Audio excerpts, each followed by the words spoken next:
अगर हम Indian market को देखें तो आज की डेट में अफोर्डेबल प्राइस में बहुत ही कम ऑप्शंस हैं कार एंथुसियास्ट्स के लिए। लेकिन वहीं हम आज से 15-20 साल पहले चलें तो बहुत सारी ब्रांड्स थी जो इसी फील्ड में काम कर रही थी। उसका एक बहुत बड़ा रीजन ये था कि जो आज ट्रेंड में स्यूडो एसयूवीज चल रही हैं, उस टाइम पर उनका जन्म भी नहीं हुआ था। वो टाइम था लो स्लंग, एग्रेसिव लुकिंग और परफॉर्मेंस ओरिएंटेड सेडान्स। जी हाँ, उस टाइम माना जाता था जितनी नीची कार उतनी ज्यादा प्रीमियम और लग्जरी। उसी के साथ वो दौर था रियल एसयूवीज का। रियल एसयूवीज का मतलब उस टाइम पर होता था ladder on frame chassis, robust body और अमेजिंग 4x4 कैपेबिलिटीज।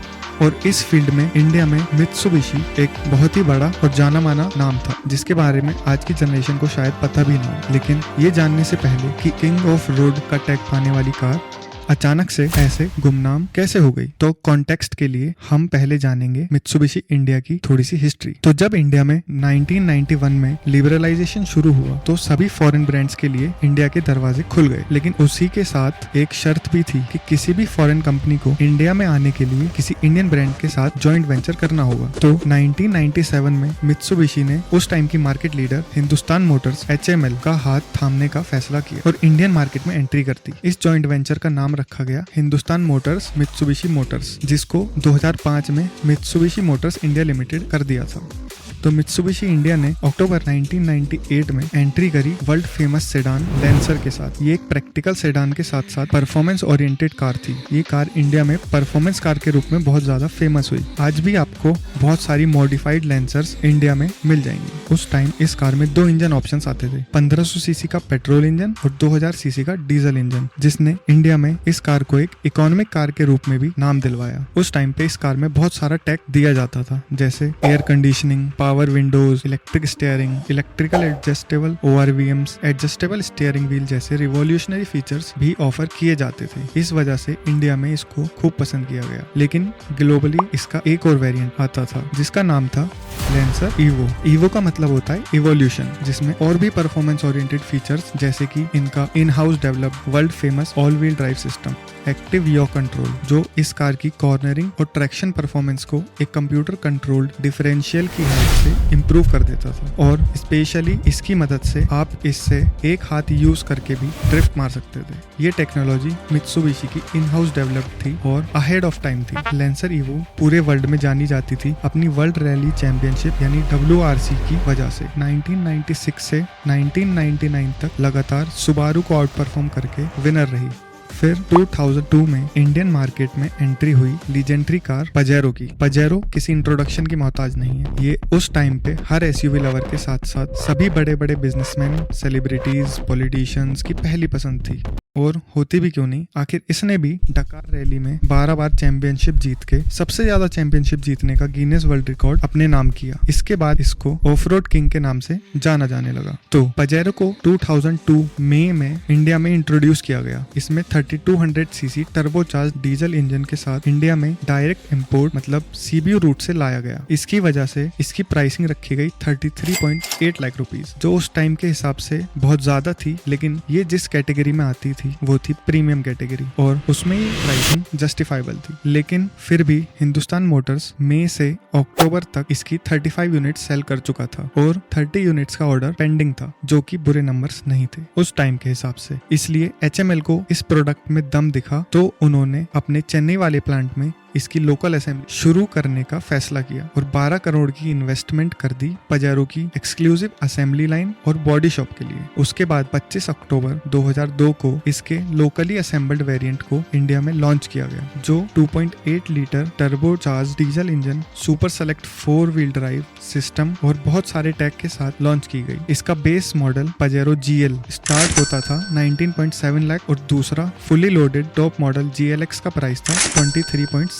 लाख, जो इसके direct competitor Mercedes M class से 20 लाख रुपए सस्ता बनाता था। लेकिन उसी के साथ साथ कंपनी ने अपनी कंप्लीटली बिल्ड यूनिट के इंपोर्ट को भी इंडिया में बंद नहीं किया, क्योंकि उसकी भी अभी अच्छी डिमांड आ रही थी। और डिमांड आती भी क्यों नहीं, आखिर इससे अच्छी एसयूवी इंडियन कार मार्केट में इस प्राइस ब्रैकेट में अवेलेबल ही नहीं थी। उस टाइम तक इसके आगे तो अच्छे अच्छे नाम फीके पड़ जाते थे। यही वो कार बनी जिसकी वजह से इंडिया में मित्सुबिशी को अपने पैर जमाने में सबसे ज्यादा मदद मिली।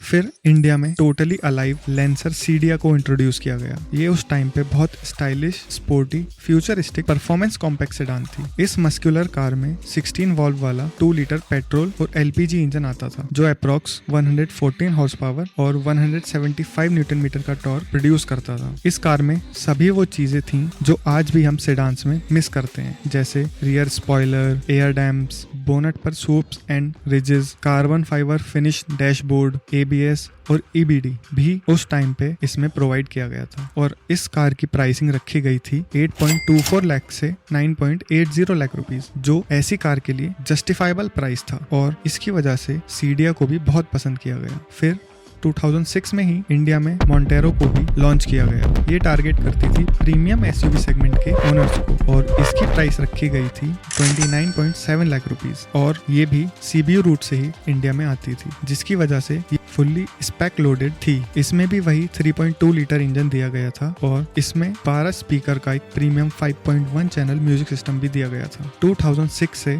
2009 तक 4 साल में इंडिया में मोंटेरो की 600 यूनिट्स बिकी और इसका सबसे बड़ा मार्केट था मुंबई।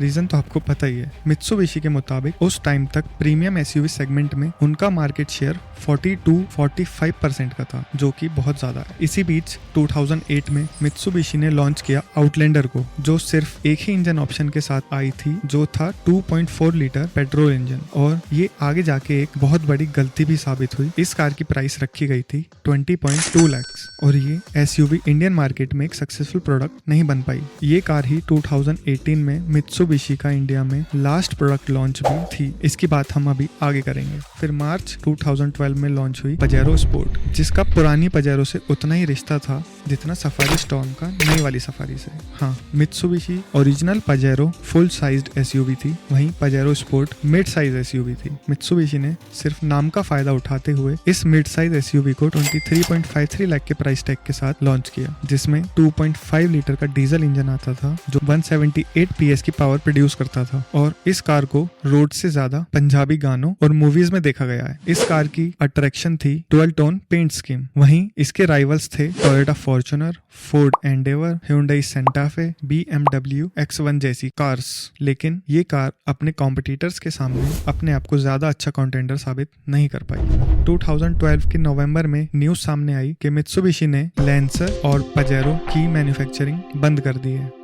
खत्म, बाय बाय, टाटा। लेकिन इतने अच्छे प्रोडक्ट्स के बावजूद आखिर इंडिया में ये कंपनी गुमनाम क्यों हो गई? चलिए जानने की कोशिश करते हैं। तो इसका सबसे बड़ा रीजन तो रहा इसका जॉइंट वेंचर, जो हिंदुस्तान मोटर्स यानी HML के साथ था। हिंदुस्तान मोटर्स ही मित्सुबिशी की प्रोडक्शन और मार्केटिंग देख रही थी। जब हिंदुस्तान मोटर्स ही डूबने लगी तो उसमें सवार कर रही मित्सुबिशी मोटर्स कैसे बच जाती? हिंदुस्तान मोटर्स के पास कोई भी प्रोडक्ट नहीं बचा था और बहुत सारी कॉन्ट्रोवर्सीज और कॉन्स्पिरेसी की वजह से सबसे ज्यादा नुकसान हुआ मित्सुबिशी को। नंबर 2, मित्सुबिशी की रीच और एक्सपेंशन। मित्सुबिशी प्रोडक्ट्स तो अच्छे बना पा रही थी, लेकिन वो अपने शोरूम्स को एक्सपेंड नहीं कर पा रही थी। मैंने तो अपनी लाइफ में एक भी शोरूम नहीं देखा मित्सुबिशी का, तो इसकी वजह से लोग इसको लेने में हिचकिचाने लगे और दूसरी ब्रांड्स की तरफ अट्रैक्ट होने लगे। लेकिन हाँ, मित्सुबिशी के शोरूम्स और सर्विस सेंटर्स जहाँ पर भी थे, वहाँ इनकी आफ्टर सेल्स सर्विस बहुत अच्छी हुआ करती थी। नंबर 3, 2016 में मित्सुबिशी का एक फ्यूल इकोनॉमी स्कैंडल सामने आया, जिसमें ये अपनी डोमेस्टिक मार्केट यानी जापान में जो कार्स सेल कर रही थी उसकी फ्यूल इकोनॉमीज को रियलिटी से ज्यादा बता रही थी और उसी के साथ पॉल्यूशन रेटिंग्स में भी फेरबदल कर रही थी। इस स्कैंडल के सामने आने के बाद ट्रस्ट इश्यूज क्रिएट हुए। कंपनी की वैल्यूएशन में $3 बिलियन का एक बहुत बड़ा ड्रॉप आया, जो कंपनी के लिए बहुत बड़ा लॉस साबित हुआ और उसके बाद ये कंपनी अपने आप को संभाल नहीं पाई। Number 4, Mitsubishi acquired by Nissan. जहां 2011 में मित्सुबिशी जापान की 6th लार्जेस्ट और वर्ल्ड की 19th लार्जेस्ट ऑटोमेकर कंपनी थी, वहीं 2016 के स्कैम के सामने आने के बाद अचानक से बिकने की कागार पर आ गई। इसका फायदा उठाया निसान ने बहुत अच्छे डिस्काउंट पे इस कंपनी में 34% की होल्डिंग्स ले ली और इसे एक्वायर कर लिया। तब से ये रेनो निसान मित्सुबिशी एलियंस का हिस्सा है। शिट! है। और इंडिया में रेनो और निसान खुद बहुत अच्छा परफॉर्म नहीं कर पा रही, तो वो मित्सुबिशी को क्या बचाती। लेकिन फिर भी एक ट्रायल लेने के लिए मित्सुबिशी ने 2018 में आउटलैंडर को लॉन्च करने का फैसला बनाया। इसकी प्राइसिंग रखी 27 लाख से 32.17 लाख तक। लेकिन वहीं उसी के साथ साथ एक सबसे बड़ी गलती कर दी, इसको पेट्रोल में लॉन्च कर दिया। उसकी वजह से ये कार भी एक फ्लॉप साबित हुई। अप्रैल 2018 से जनवरी 2020 तक मित्सुबिशी ने टोटल 194 कार्स सेल करी और जनवरी 2020 में ही पजेरो स्पोर्ट को लास्ट कार के रूप में सेल करा। उसके बाद 2020 में ही उन्होंने इंडियन मार्केट को छोड़ दिया। Signing off. हालात की बंजर जमीन फाड़ कर निकला हूं, मैं शौहरत की धूप में नहीं जलूंगा। आप बस साथ निभाए रखिएगा, अभी तो मैं लंबा चलूंगा। बाय।